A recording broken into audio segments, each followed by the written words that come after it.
I wasn't expecting anything like this today. I just thought there'd be a handful of people. So I'm not prepared to meet so many people this morning. But anyway, I'm happy to see you all. And I believe that quite a number of you are from Taiping now. Yes? I see. Well, I was in Taiping in the mid-70s for quite some time. I don't know if anyone remembers me there. Yeah? You do? Oh, I'm sorry, I'm getting old now and I don't remember many people. Anyway, it's nice to be here. This Reverend is also from Taiping. Huh? I don't know if any of you recognize him. Oh, probably he looks different now than he did when he was there years ago. But anyway, he's a Taipingite. And, I'm just passing through Malaysia again during one of my periodic trips, and it's always nice to be here. I have obviously I have yen with Malaysia, and I give talks here, and well, I find people here quite receptive. Before coming back to Malaysia this time, I was in India for 3 months, and this is my 8th time in India. I never give talks in India. There's no call for it. There's no occasion for me to give talks in India. People there are not interested in what I have to say. They're only interested in what I have in my pockets. It's very strange, actually, because although India is the land of the Buddha, where he lived and taught, very, very few people are interested in Dharma. I suppose this is natural in a way, because having had it for so long there, people came to take it for granted. It was there, it was always there. No need to think about it. Like the fish, when it's in the water, it never thinks about water.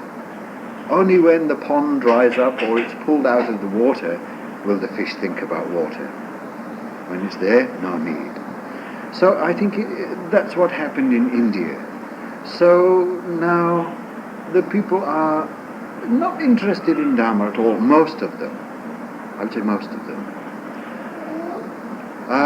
And so there's no call for me to give talks there. It's rather strange. I go to India for my own purpose. That is to kind of recharge my batteries and visit the ancient places again and so on. But in Malaysia, I come here to give talks. And I've been satisfied with most of my talks here so far. I won't say that everyone understands what I've got to say, of course, and you don't expect this. But you can see from the response that something is being received, and this is good. You see, at my stage of development, I do not have the wisdom to perceive what level people are at. So I can't put my finger on the exact button. Sometimes I put it on the wrong button and you get to rewind instead of play. Huh?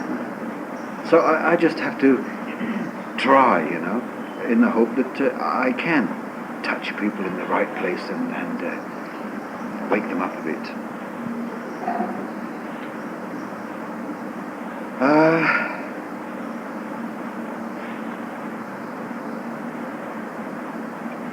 Everything changes.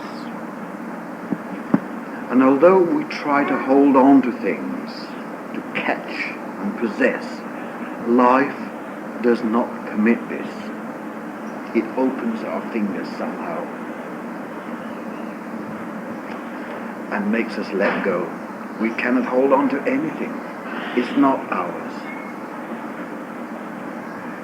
So when we understand this, we begin to live in a way that we're not so attached to things. We see things come, we see them go. And it makes life easier. Now, I've got a talk tonight in Wisdom of Buddhist. I don't know if any of you will be there, but probably I'm going to say something of what I plan to say tonight. So if you are there tonight and you hear me say something that you've heard this morning, please don't mind. Now, it concerns our lives. Do you think that we have made ourselves consciously as we are? That is, did we choose to be like this?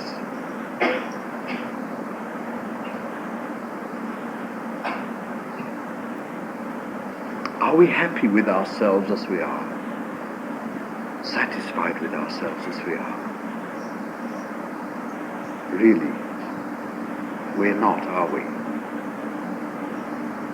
We're not satisfied. And this is how it should be. We are not satisfied because we have not created this thing, this mind and body of ours. Actually, we had very little to do with its creation. Now, when we are infants, we do not choose to be dressed in the clothes that our parents dress us in. We have no choice about it. Our parents like this dress or that dress, they dress us in it, we just accept it. And it is so with our lives. This that we are now is a result of many influences, many causes. It's like a tree. When the wind blows from the east, it bends that way. When the wind blows from the west, it bends that way. And so on. We are subject to so many influences. Weather, environment, culture, food, parents, friends, all the people around us are molding us and making us what we have come to be. We do not think our own thoughts. Very rarely do we have an original thought. Why? Because even our language is not ours. Whatever language we speak, it's not ours. We've just got it from somebody else. And we think in words. I think mainly in English, because English is my mother tongue. But also in bits of other languages. I sometimes dream in Hokkien, or Thai, or Vietnamese. I speak these languages in my dreams, so I'm not restricted to just English. But our language has conditioned us. We think in other people's words. These are not our own words, and so our thoughts are not our own thoughts. What is ours? Very little. Now, if we had complete choice over our lives, would you choose to remain exactly as you are right now? I mean, your character or your personality, or are there things you would change? When we begin to look inside ourselves, we find many things that are not nice, like kui living inside us, demons, jealousy, envy, anger, competitiveness, ambition, and so on. So many things in our minds that we do not like. And where have they come from? How have they grown there? We don't know. We don't like them. we don't want them. But they don't go away immediately just like that, just because we don't like them. They hold on very tightly, like barnacles on a ship. And when we become aware of their presence in us, we say, how can? I don't want these things. I hate it. I don't want to be like this. Still they stay. So very often we feel uncomfortable about ourselves. Sometimes we hate ourselves. We don't like ourselves at all when we see the presence of these disreputable characters in us. What to do? Until now, or until recently, we have had very little control over our lives. Only by understanding ourselves as we are and accepting ourselves as we are, with all our bad qualities as well as our good qualities, can we begin to do something about it. Can we change? Not easy, but it is possible.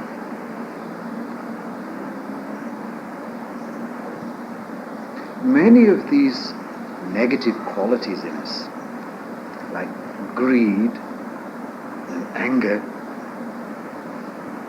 and competitiveness, perhaps originated in our primitive past, thousands or even millions of years ago, where each person had to think about himself. There was no law, there were no policemen to protect us. Everyone had to protect himself and take care of himself. So it was a matter of survival. Perhaps these negative qualities persist from those days. But in those days, they would not be considered to be negative qualities. Maybe they would have been considered good.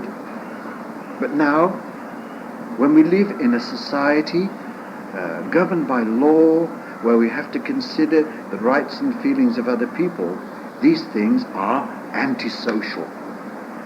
And they cause suffering and problems. They don't allow us to live peacefully. We want to be rid of them.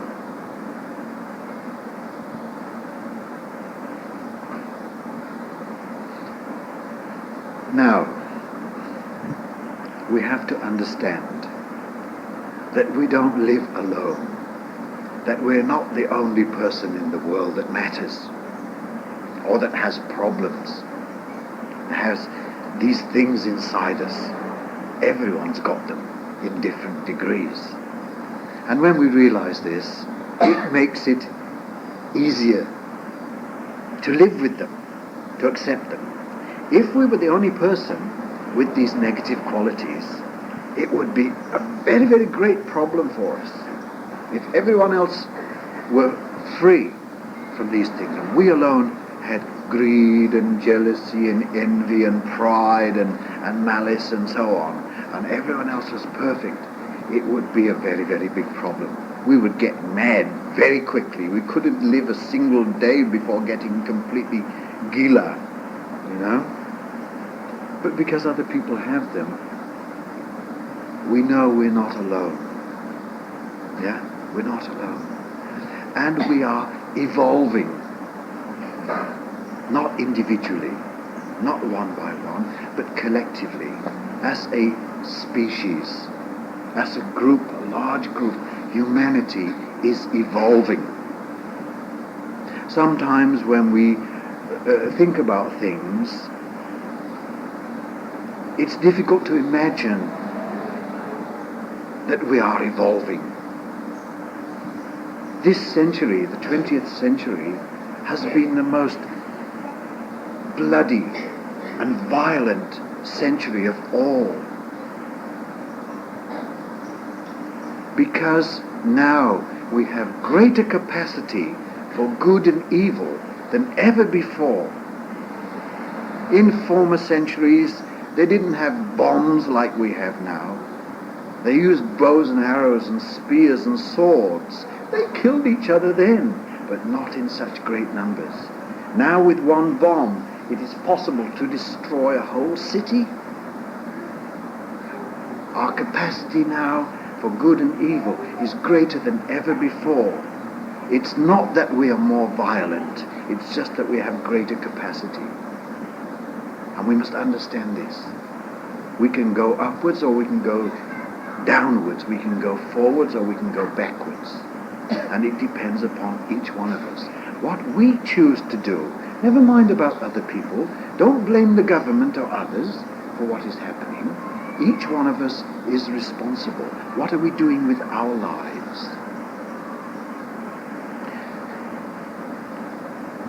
Until the 1920s, there was no such organization as the United Nations. Actually, the United Nations began in 1945 after the Second World War. Before that we had the League of Nations, an international body trying to bring about peace and understanding in the world. The United Nations tries to do this, but it's not very, very effective. However, it is better than nothing. Like we say, half a loaf is better than none. Yeah? We are moving in the right direction, but very slowly and very painfully. I think we're going in the right direction, with all the pain.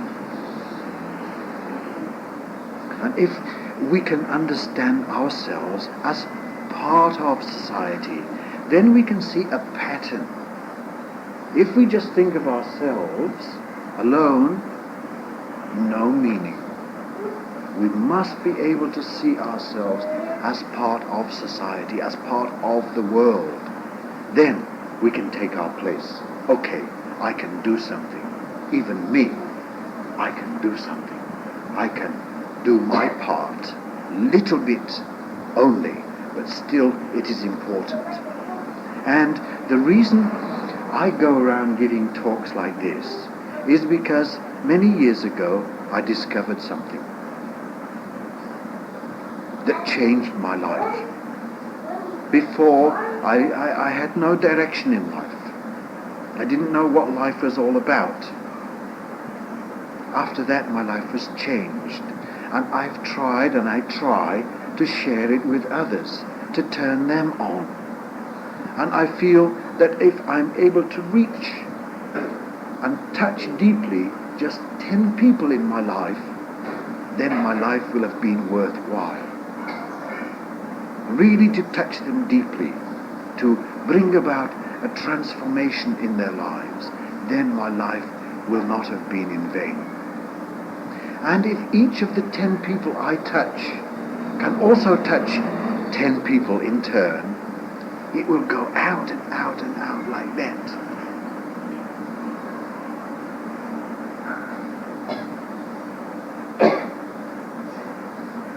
We all have this capacity.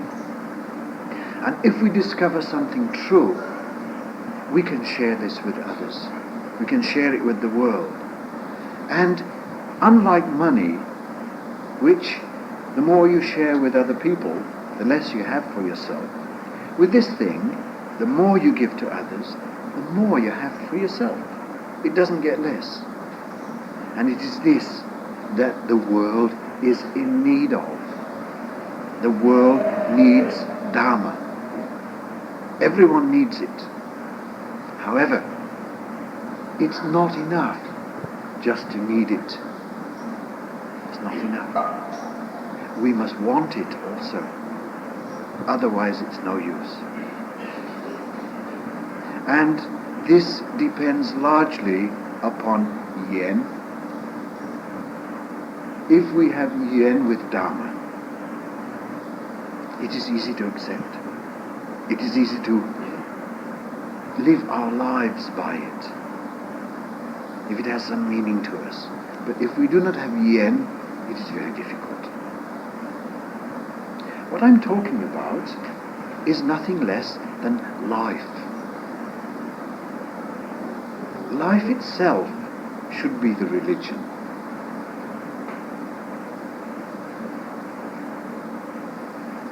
And everyone belongs to it. Doesn't matter whether they call themselves Buddhists or Christians or Muslims or Hindus or Chinese, English, American, Japanese, German, French, it doesn't matter. Everyone belongs to the religion of life. But very few people understand it. They live like robots, with their eyes closed, or their eyes open but they see nothing. Most people are like this. From birth to death, they move through life seeing very little. All the time looking, but seeing nothing. This is the tragedy. We sit all the time on a gold mine, but we insist on being poor. We are poor inside, even with our pockets full, even with huge bank accounts and big houses and wonderful things. But inside we are empty and poor, hollow like bamboo, having no spiritual resources at all with which to deal with the disasters and the problems of life. So when the storms come upon us, the slightest little wind can blow us away. We have nothing, no foundation in ourselves. Why? Is it because we have always waited for someone to teach us or to show us and have not learned anything by ourselves? Perhaps we don't know that we can learn by ourselves. We always depend upon others. This is a great mistake. No one taught us how to walk. We learned how to walk. We don't remember how we did it, but somehow we did it, all of us. And if you observe little babies learning how to walk, it's fascinating. How? Why? Wouldn't you think that after trying and falling down and getting hurt and crying a few times, they would give up? But they don't. They try again and again and again until finally they succeed. In a way, we're still learning how to walk. Not with our feet, but with our minds and our hearts. Still learning how to walk through life without falling down, without getting hurt.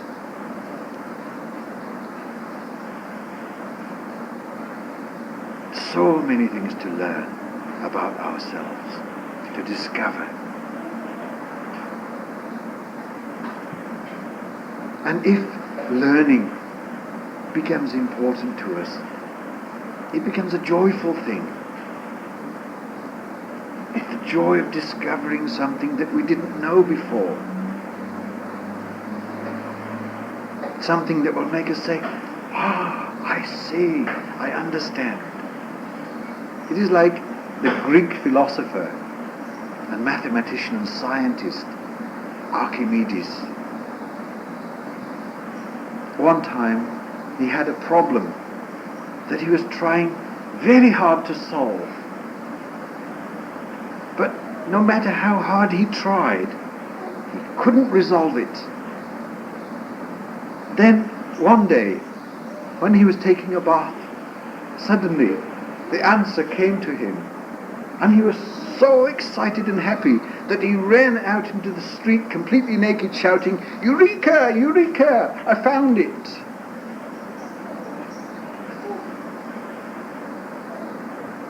Discovering things has the effect of making us feel happy and joyful. Things that we didn't know before.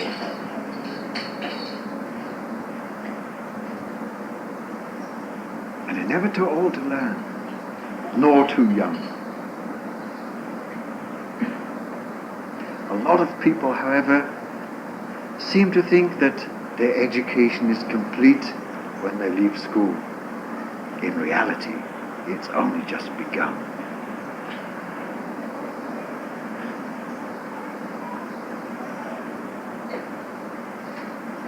few years ago, I wrote to my old school teacher, primary school teacher in England.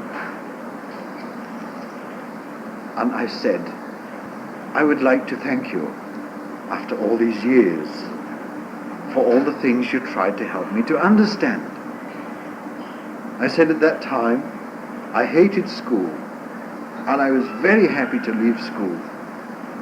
It wasn't that I was incapable of learning.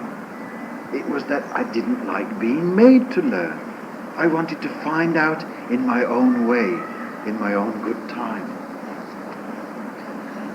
I said, but now I realize that I never left school. I'm still in school. But now my school has a roof, but no walls. And the roof of my school is the sky.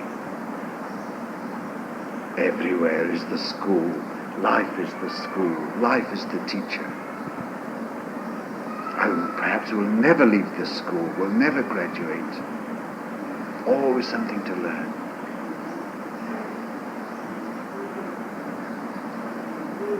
What I've learned is that we do not live alone. We live as part of something else. We're not independent. What we do affects others. What others do affects us. No one lives alone. So if we find something good and true and beautiful, it's not just for ourselves, it's for everyone. It makes the whole world better when we find something true. And with this discovery comes love. Love of life. And the knowledge that we can do something to make this world better.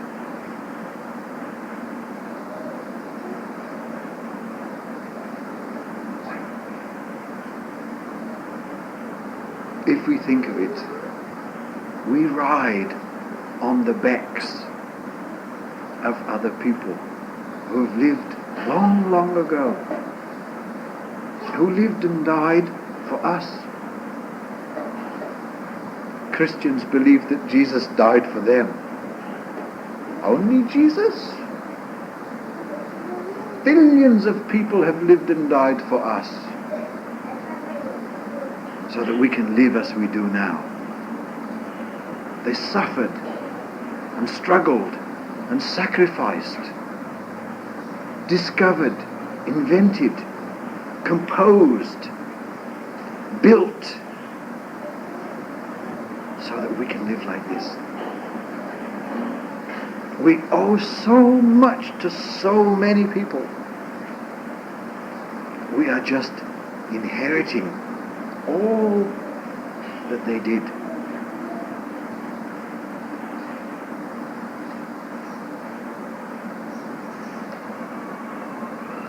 If we had to do everything for ourselves, from growing our own food, building our own houses, making our own clothes, we wouldn't live like this, that's for sure. We would live in a very poor and very difficult way. And those of us who are short-sighted would have to grope through life. No such thing as glasses. We must think about things like this. We owe so much. We depend so much upon others. We are so much in debt. What we lack today, most of us, and especially young people, is a sense of gratitude.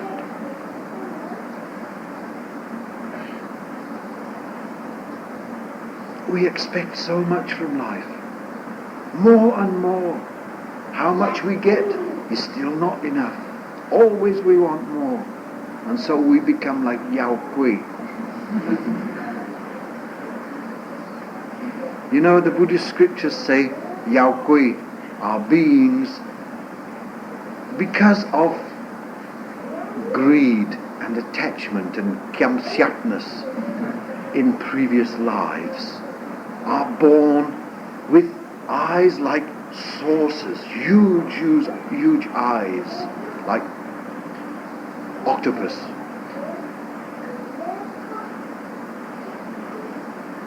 And mouths the size of the eye of a needle, and necks like a noodle, and arms and legs like pieces of string, but huge stomach that can never ever be filled. Constantly hungry, constantly suffering.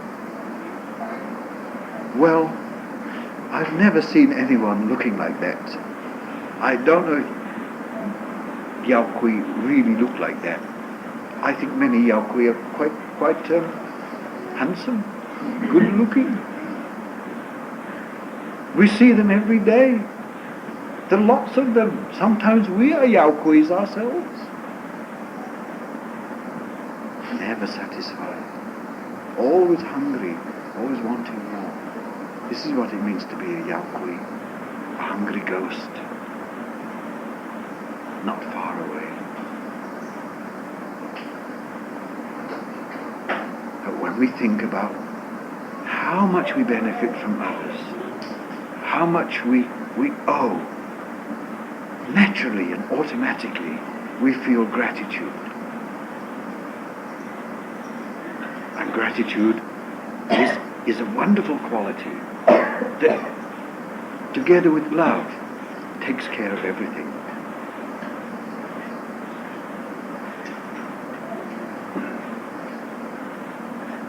We lack this. We've become greedy. It's not our own fault, really. We shouldn't feel too guilty about our imperfections. We don't have these things by choice. Who would want these things by choice? None of us. None of us would choose to be bad in any way if we had a choice. None of us would choose to be like Yao Kui or hateful. So we shouldn't feel too guilty about these things or upset. We must understand that these things are there due to many factors.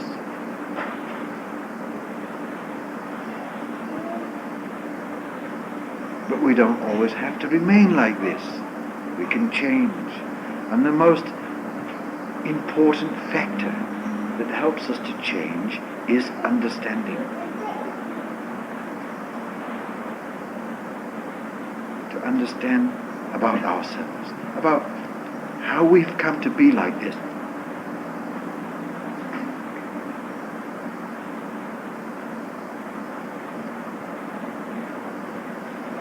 First we have to accept it. Okay, I'm like this, right? I would like to be better, but the fact is, I'm like this. A mixture of yin and yang. Positive and negative. Good and bad. Nice and nasty. So, we have to accept it. Don't pretend to be otherwise. Don't cover it up. Don't close the door and pretend that it's not there. It's all there. We have to accept it. Then it's possible to do something about it. It's possible to change.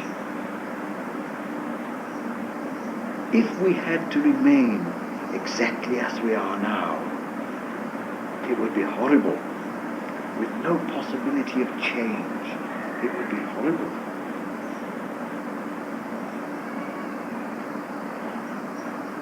But we can, and we do change. We can improve, especially when we understand.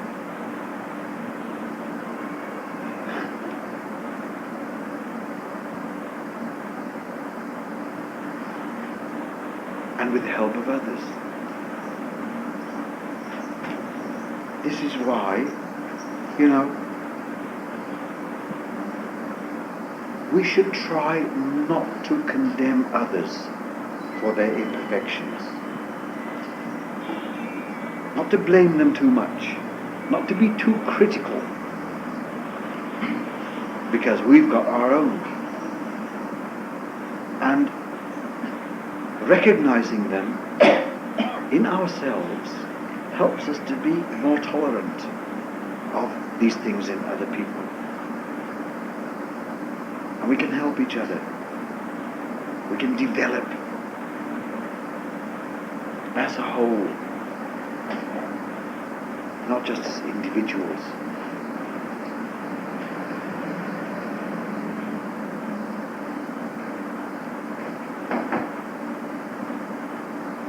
We can actually be grateful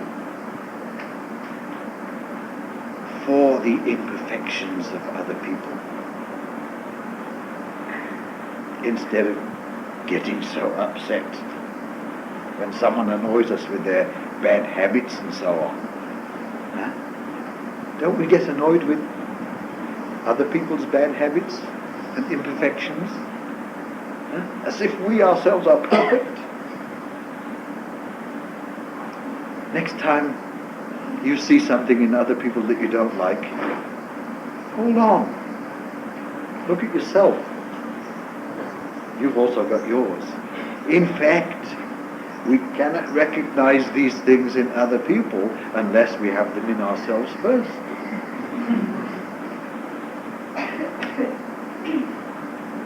There's something common. Not just in other people, we've got them too. And the fact that they exist in other people assures us that we're not alone. So we can even be grateful. Thank you for being imperfect. It means I'm not alone. If we were really alone, oh, it would be terrible. So, yeah, next time you become aware of something in others that you don't like, you can even say, oh, thanks, you helped me. It's just as important to know what is wrong as it is to know what is right. Just as important. If we do not know what is wrong, how are we ever going to escape from its clutches? It can catch us at any moment. If we do not recognize it. So we have a saying, the devil you know is better than the devil you don't know. Now, Christians believe in Satan. And usually they think of Satan as a figure with horns on his head and a long pointed tail, a horrible face. Do you think a demon would look like that if he's going to tempt you to do something wrong? On the contrary, wouldn't he look very attractive and able to convince you to follow his ideas? Who would want to follow a demon with horns on his head? Nobody at all. You'd follow an angel, but you wouldn't follow a demon. The demon is inside ourselves, not outside. And, you know, don't you find it nice at times to do something wrong? It feels good. We all like to do something wrong and something bad at times. It's easy, isn't it? We like it. We like to break the law. If you can park your car somewhere without getting a parking ticket, if you can break the law, you feel good. Oh, I cheated them this time. Huh? Yeah, we really like to break the law. It gives us a sense of power, you know, instead of always being the victim. We like it to do something wrong. It gives us a thrill.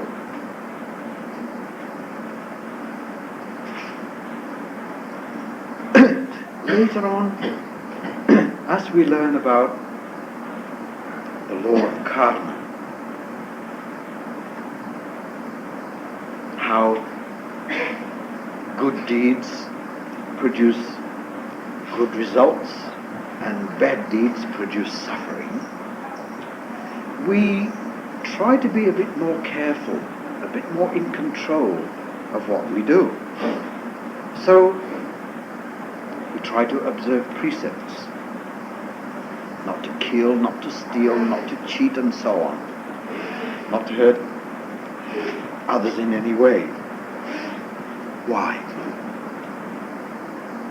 Why do we keep precepts?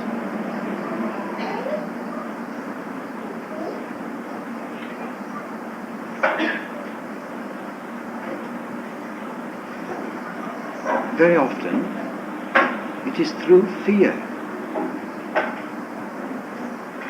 We restrain ourselves from killing and stealing when we have the opportunity and the capacity to do these things for fear of getting the painful result. Now, do you think this is a firm foundation or a good reason to observe precepts?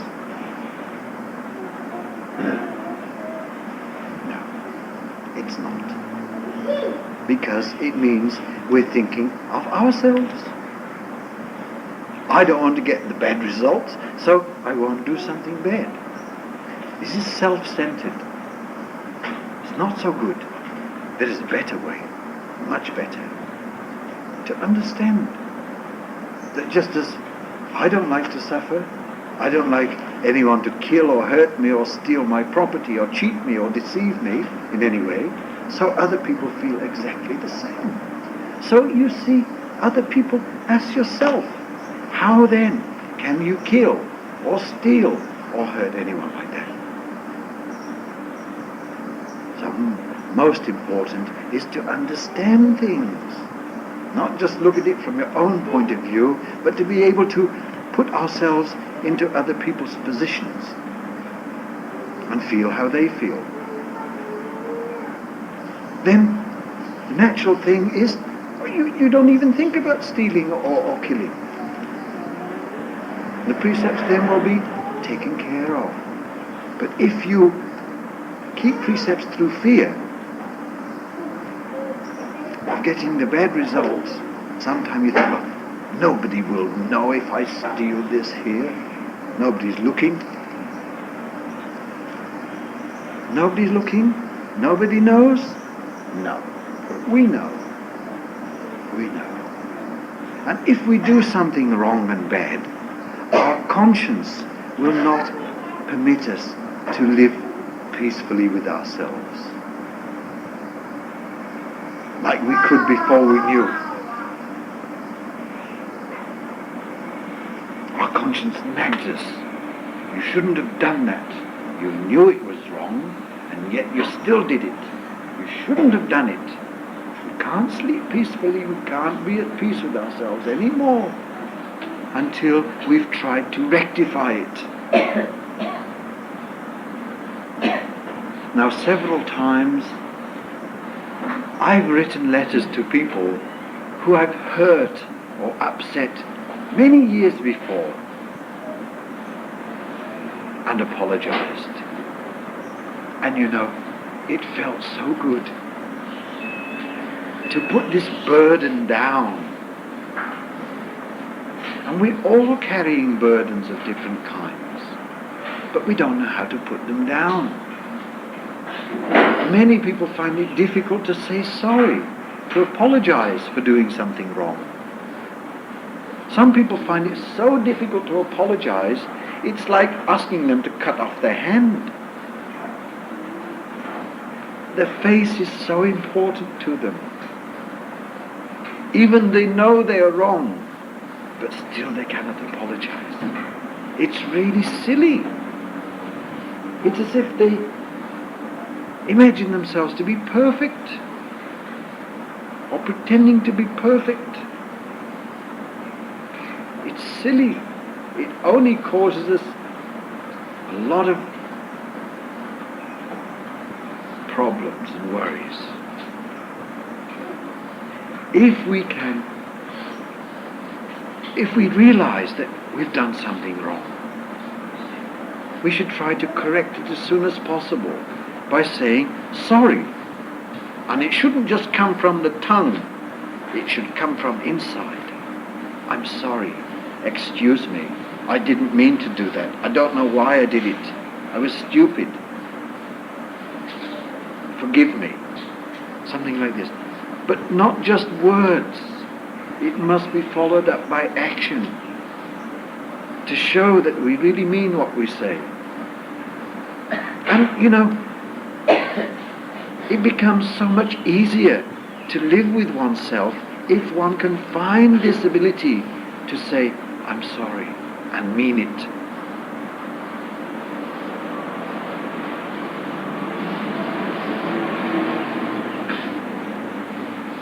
We have to forgive ourselves, even if the other person that we've hurt does not accept our apology. Still, we must forgive ourselves for doing wrong. You cannot force other people to forgive you, but you can forgive yourself and go on and learn something from it.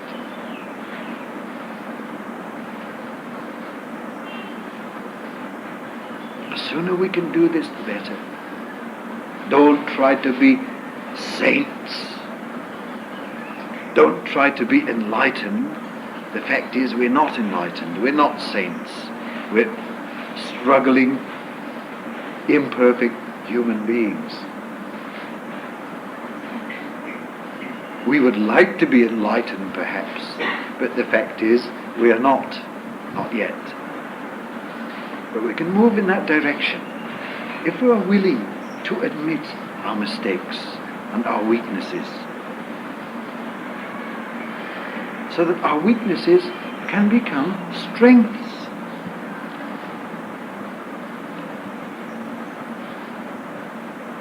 Now sometimes I will reveal my weaknesses to others, because a lot of people are under the strange impression that the monk has no problems. They expect a monk to be a tower of strength. They expect him to be enlightened maybe because he cuts botak and puts on a different cloth. Oh, it's not so easy, I can tell you. I wish it were. So people have unrealistic expectations about monks. I want to be enlightened, I really do, but that doesn't make me enlightened. So I have to learn to live with myself as I am, going on like this. And sometimes I feel that my weaknesses may be a source of strength to others, because they've got theirs too. I say, okay, I can live with mine. I don't like them, I don't want them, but they're there nevertheless. Okay, I can still go on, and you too, also. Very often, we want to give up.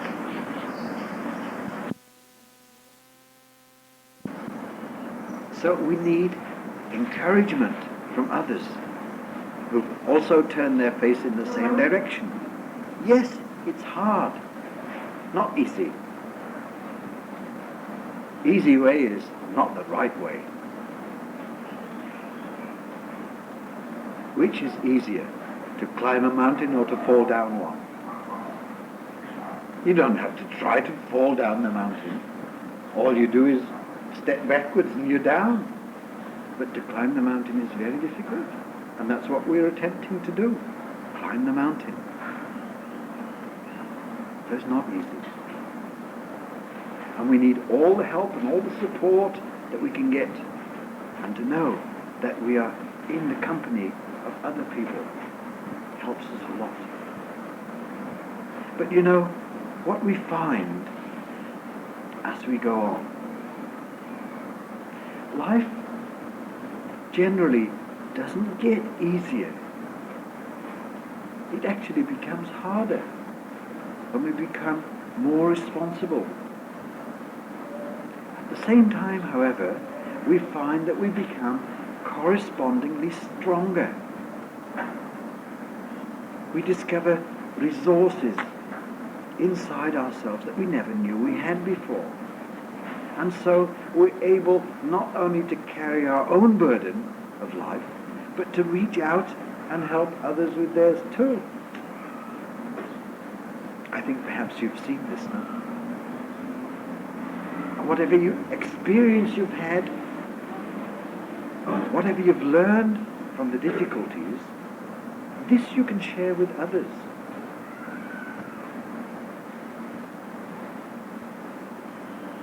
We've all got so much to share.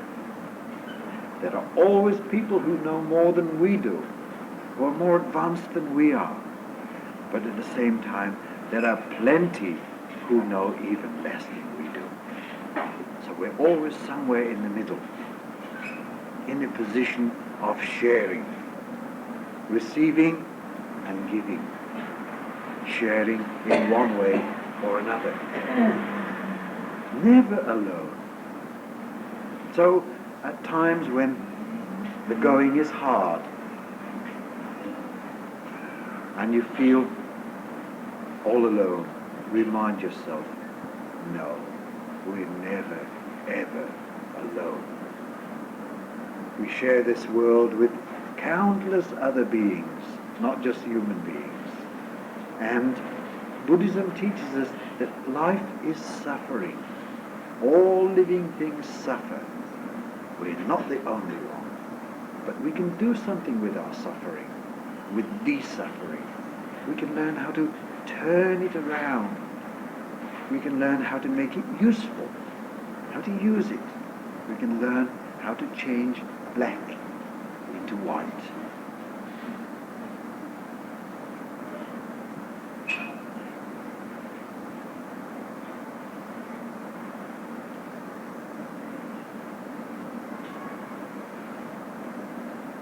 Don't be content with the education you got in school. That is only a very, very tiny part. Sometimes it's wrong education also. The real education comes about through discovery. No one gives it to you. No one forces it upon you. You've got to find it, dig for it, take it yourselves. And I like to encourage people to write down their experiences and what they've understood from them. By so doing, we discover so much, we learn so much from ourselves. No one need to tell us. We must become our own students and our own teachers, depending more upon ourselves than upon others.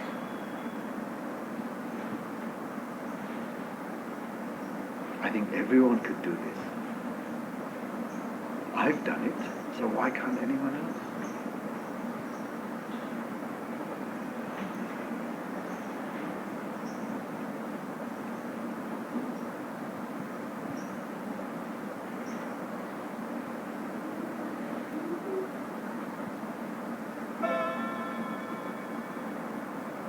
Has anyone a question?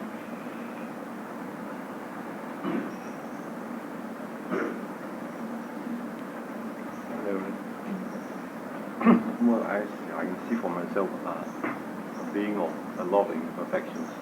Now, how do we overcome these imperfections in our daily work? Sometimes I lose my head. I have an urge of, when temper creeps onto me, I become so tense up. And a lot of wicked ideas came into my mind, But luckily enough, it did not materialize in physical action. Otherwise, I pity my colleague. Right. Honestly, sometimes I feel like jumping off from my seat and trying to strangle her, because the way she responded back, it was a big hurt to me. Then at the end of the day, I thought it through, but that wasn't the right thing altogether. We are also here, she's also here for a living. So we should be more compassionate towards her. But that moment of time, it's just like incredible harm. You forgot the whole thing. You wanted to finish her off. Okay. So many a time I have these nasty ideas coming into my head. But as I say, it did not materialize. But I don't like this to take fruition, So how to arrest this demon inside? This is a stage on the path. Most people have thoughts like this, but many people are not aware of it. It just carries them away. You are aware of it, and you restrain yourself to that extent. This is a stage.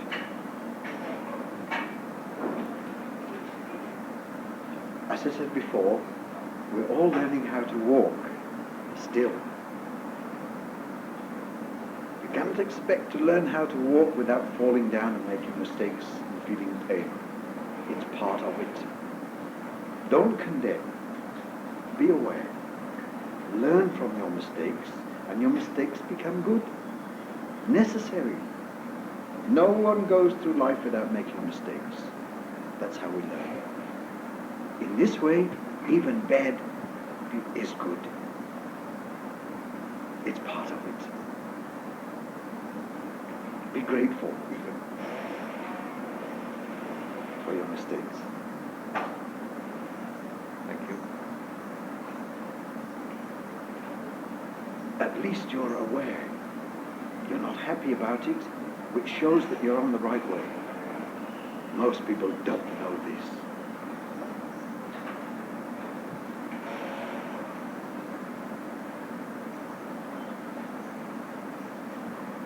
In the end, everything is good. Everything can be turned around and looked at in a different way. Everything becomes good. Even things that we consider bad. Without black, you cannot know what is white. Without wrong, you cannot know what is right. Without dukkha, you cannot know sukha. Without samsara, there is no nirvana. Everything's necessary.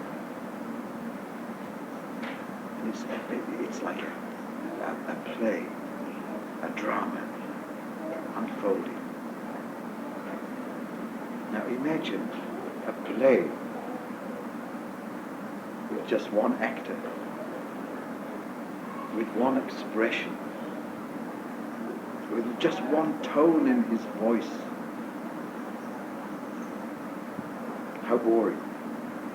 No meaning. We have to look at it in a detached kind of way, from a distance as it were. Now if you have a painting, a mural, that covers an entire wall, and you go and stand with your nose right close up to it, against it, how much will you see? Just a few colours in front of your eyes here. Will you be able to understand the whole picture if you do like that? In order to understand the whole picture, you have to step back and look at it from a distance. So we must be able to detach ourselves at times and look at ourselves in context from a distance. Not to take ourselves too seriously all the time, and very important also to be able to laugh at ourselves. To see that we're just actors. And very often we play the parts that other people have written for us, not by our own choice. In this way, we're like puppets, wayang, not living our own lives at all. When we understand this, we can begin to live our own lives. We can be more in control. We can choose to laugh, we can choose to cry.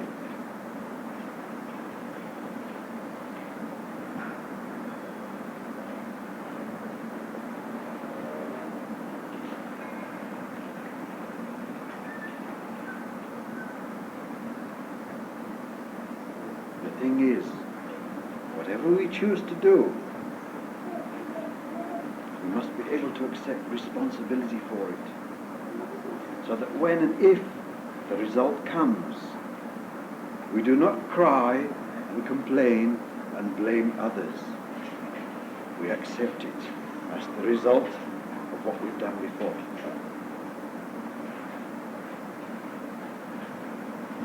We can do whatever we like. No one's going to stand behind us with a gun saying, hey, you better keep precepts. It's entirely up to us. do whatever we like.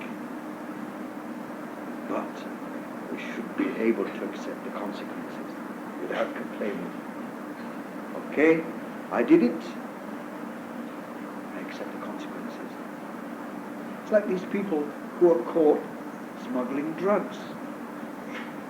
Dada. In Malaysia they get the death sentence. And then they appeal. Oh, I don't want to die.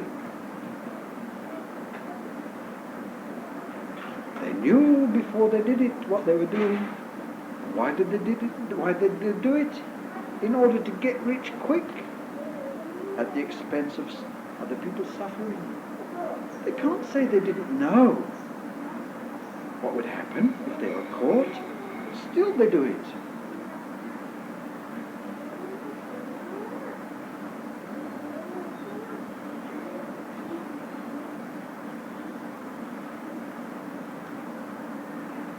They say it's not fair to be executed for this.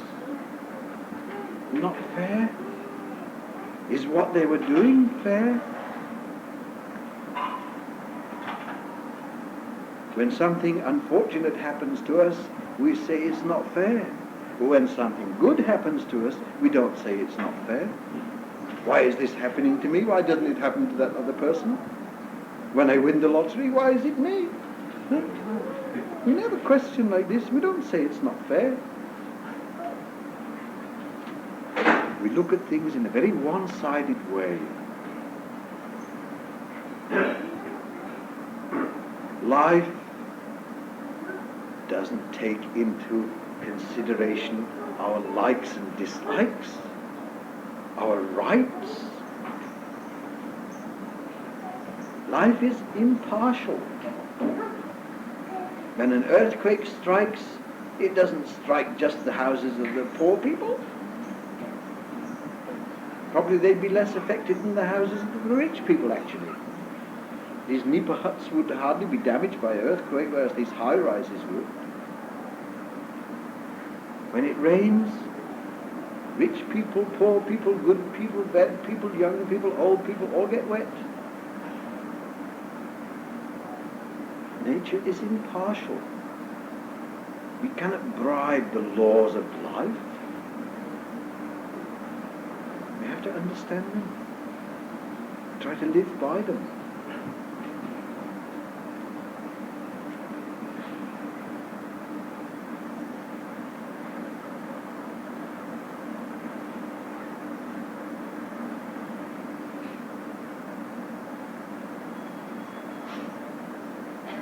Another question? Or perhaps you'd like to hear something from this Reverend. He always keeps quiet and smiles very nicely. And I haven't heard him say very much. Would you like to say a few words? I've said so much already. Huh? Would you like to ask him something?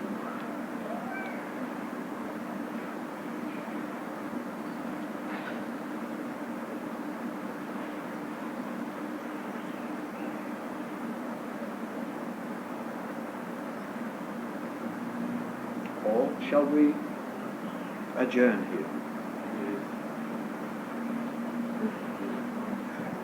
I can't stay so long with you today because I have another talk this afternoon and then one this evening. But anyway, it's been nice being with you.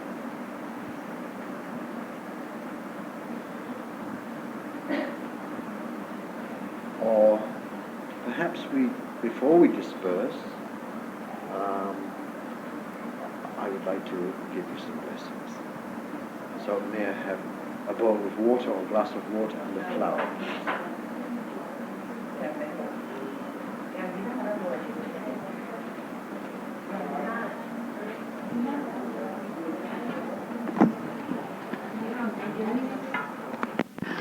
What I'm doing, let me explain this because I don't see anything mysterious about it. You also can do it. What I am about to do is to magnetize or charge this water with my best wishes to you all. Now, as a Westerner, I am naturally rather skeptical and doubtful about lots of things. I don't just accept what people tell me that this is holy water. I want to know. So, over the years, I tried to keep an open mind, and I did come to see that there is something in it, that it's not just a matter of superstition. And one time, when I was in Taiping Buddhist Society, 1973, I think, a young man came to me in the temple one day, and he said, my friend's baby is crying almost non-stop, and they can't get any sleep. They've taken it to several doctors, but the doctors can't help. Baby continues to cry. He asked me for some holy water. So I put some water in a plastic bag and concentrated over it, as I shall do over this, and gave it to him. Next day he came again. He said, baby stopped crying. Now I never saw the baby, nor did I see its parents. So you can't say it's all in the mind. It's psychological.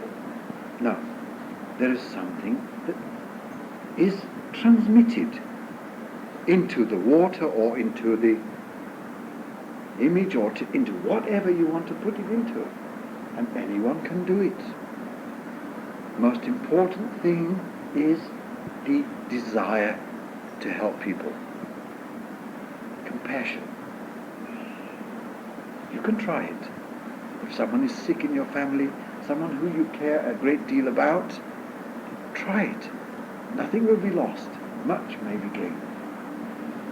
So, I'm going to wish you. What shall I wish you? Not that you win the lottery. Not that you will be free from all problems. That's not realistic. There are always problems in life. There are problems that we are confronted with now and then.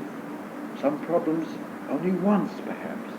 But there are problems that we are confronted with very often and that we have to deal with constantly.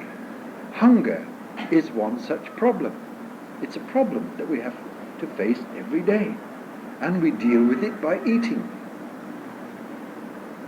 So I'm going to wish you that whatever problems you encounter, you will be able to deal with them easily, overcome them easily, but not just that, but to learn something from them that will help you.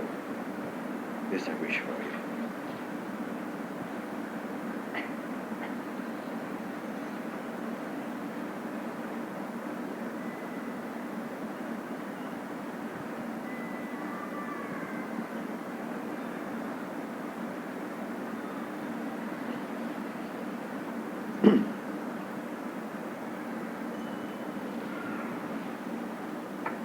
Life is like a river. Straight, it seldom flows. It twists and turns and winds about. Thus on and on it goes. Thank you.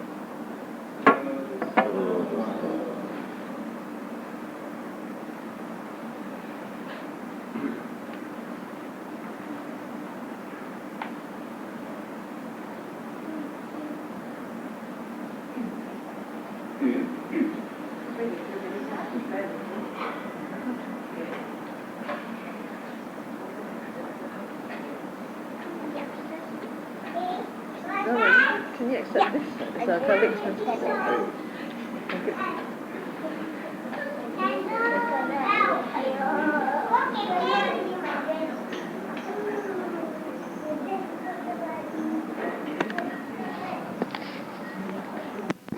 Isn't it irresponsible? I don't think so. I like to live open to the unexpected. I find it much more interesting and exciting than if you plan everything and then you try to make everything conform to your plans. I suppose because of my lifestyle I'm able to do this, you know. I have no family to support or no boss to report to or anything like this. To leave open to the unexpected, you know. I didn't expect it would be like this today at all. I just thought 5 or 6 people in informal chat, perhaps. Every moment becomes a challenge for you. Yes, it becomes an adventure. Very interesting. So, I mean, not to say that I never get bored. I do get bored at times like everyone else, but, well, that's also quite interesting. It can be. I mean, imagine what it would be like if we were happy all the time. It'd be terrible. We wouldn't be happy if we were happy all the time. It would be boring. Happiness has meaning only because of sadness. It's what validates it. So, like I said before, everything's good eventually. It takes a lot of courage to do what you do. I don't think so. To meet every new moment without I don't think so. Oh, actually, I'm a very timid person. And I get terrible stage fright at times. It's really dukkha. And I don't know how. The first time I gave a talk after my ordination in the meditation center, I prepared a week before. I made notes. And it came to the time, it was really horrible. I lost my place in my notes, I panicked. It was really suffering. I could have given up there and then, but I carried on. But still, I still get stage fright, and it's a horrible thing. And I have no control over it, you know. I mean, most of the talks I've given so far, I felt good about, but sometimes nothing comes. I'm like a well without water. Nothing comes, and people are waiting for me to say something. Nothing comes. Everyone's eyes are fixed on you, waiting. Nothing comes. It's horrible. I don't know if you can imagine it. How does Reverend overcome that? Oh, I know. I just muddle through somehow. Oh, I've had quite a few of these experiences. Horrible. But because I think I have something to share with people, so I continue. If it doesn't succeed all the time, well, you know, sometimes you win and sometimes you lose. That's the way I look at it, and I go on. I suppose there's a price to pay for it. More or less the same way like the Ajahn Ganha in Thailand. He trains his disciples the same way. Sometimes he just get one of them to give a Dhamma talk straight off. No preparation. The disciples be seated around and say, okay, you talk now. And it's like something from the heart they have to say. Yes, but many people, they just dumbstruck them. Can't say anything, frozen. It's quite horrible. It doesn't allow them to prepare anything. Just straight off. And they talk from the heart. Yeah. Talk from the heart. But many people can't. They just can't.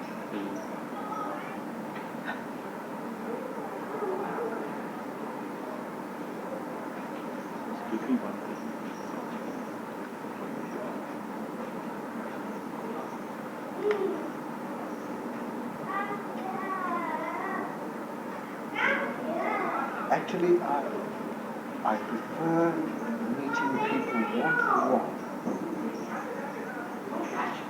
than speaking to groups, especially large groups. I'm terrified of large groups. I prefer meeting people one-to-one when they are ready, when they want something, when they're open.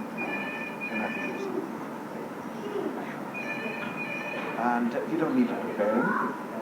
You just respond to the situation.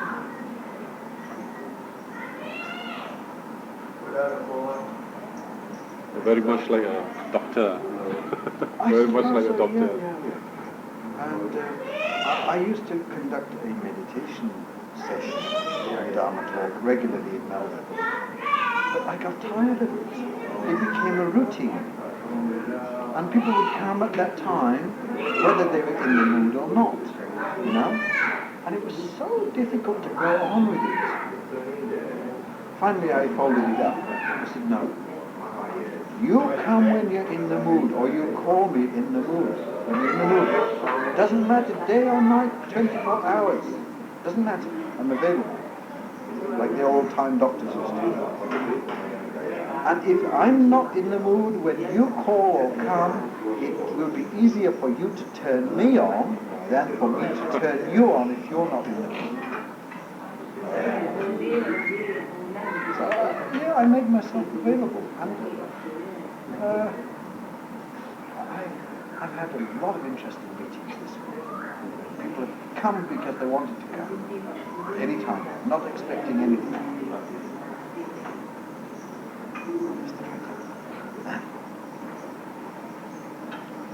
But very often when people are expecting wonderful things from you, nothing comes.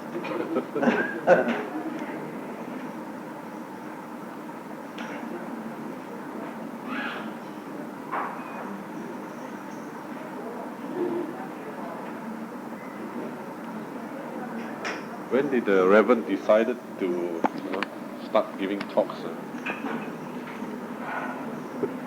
It started in 73, actually, in Taipei.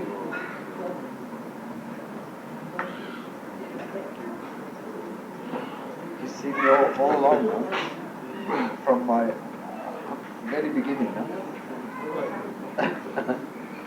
And Sujata, well, she remembers things that I said then in those days. Yeah. Eric just asked me, when did I start giving talks? So way back in 73. 73. But as I was telling Reverend, what he taught me, it still stays very much in the mind. Yes, I brainwashed you. Especially for the urine part. Yes, of course, when I give a talk, I am influencing people. And sometimes I tell people this, are you aware that I'm influencing you now? I don't want to do it against your will. I don't want to brainwash you or indoctrinate you, but I am influencing you, of course. Now I could share some of the many bad things that I know, but people don't need those things. They've already got plenty of their own. I'll keep those to myself. So I mean, you must be aware of why you're doing what you're doing. In the 70s, I took up hypnosis somewhat as a means of helping people with their problems, and I can see that it can be very useful. I didn't go very far with it, however. I could also see how it could be misused. Anything can be misused, but I knew my own mind, what I was doing with it.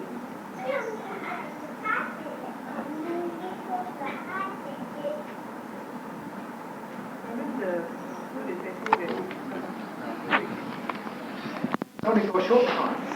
But when this goes on for many years, and they're trying to communicate, but cannot be seen or heard, how frustrated, how miserable. So I think it is possible to help such beings by talking to them and telling them, look here, you're not part of this world anymore. There's no use you staying here. You must go on with your journey. And may you be well and happy. We shouldn't be afraid of them. We should feel compassion for them. And we can do something. I believe it. One time when I went to Malacca in this Sakya Inn temple, one evening the monk there, Sri Lankan monk, and some of the students who used to stay in the schoolhouse at the back, we'd stayed up late at night telling ghost stories. Yeah, everybody's interested in ghost stories. And then all went to bed. At about 2:30 in the morning, I heard a horrible scream, sort of like a mad dog or somebody in hell kind of thing. And I thought, oh, it's one of those students had a nightmare because we've been telling ghost stories. In the morning, I asked, who screamed in the night? Nobody heard anything except me. Next night, I heard it again about the same time. And I called to somebody in the next room, hey, listen. He also woke up and heard it. Third time, everyone in the place heard it, you know. Then I made some inquiries, and it seemed a number of years before, somebody had hung himself at the back of the temple. I thought, yes, that is it. The spirit's still there. So we did some chanting and sprinkled the water all around the temple. After that, no more problems. I think actually they come to me for help. Like this one in Melbourne or in Taiping or... This one, they are trapped in this, they call it the astral world. Limbo. See the astral Limbo. world. Can't go forwards, can't go backwards. Stuck. But if we can help them to understand that they're stuck, maybe we can cheer them up and enable them to get out of that condition. I believe this. Go. In fact, now I don't know if this, this being is still in the Taiping temple. Yeah. Because after that period, we never heard anything more. Yeah.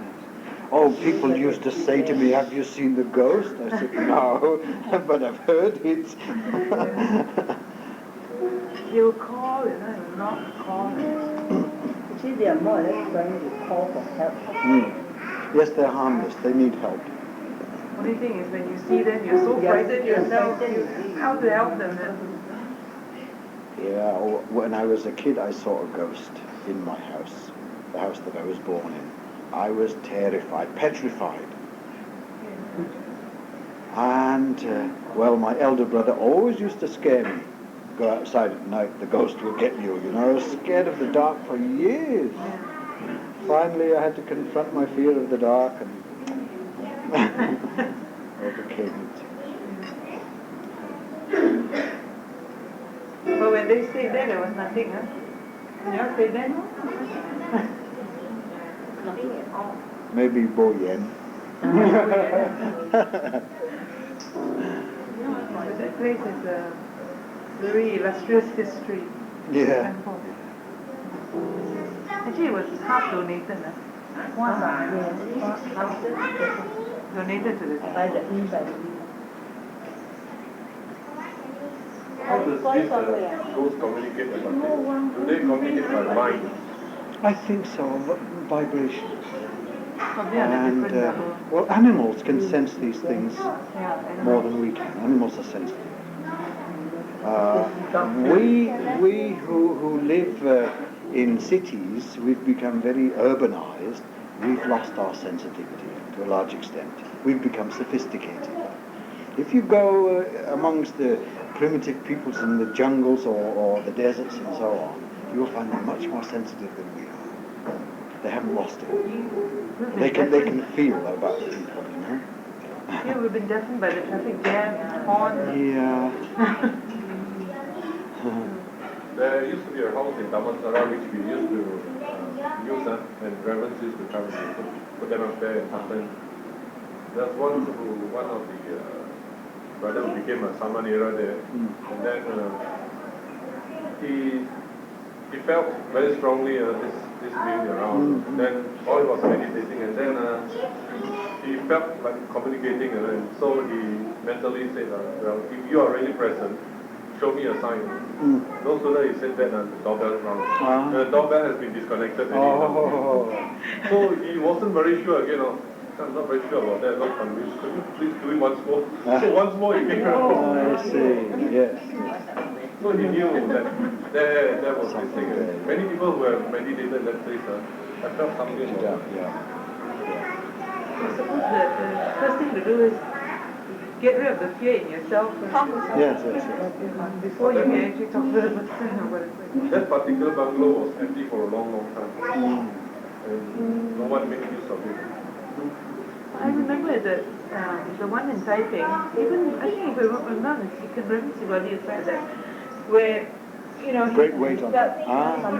he couldn't move. Oh, I He see. couldn't move. Yeah. I've experienced this a number of times. Once in Jerusalem, once in England, where they catch hold of some part of your body and you're petrified. Caught hold of my ankles one time. Whole body cannot move. Strange.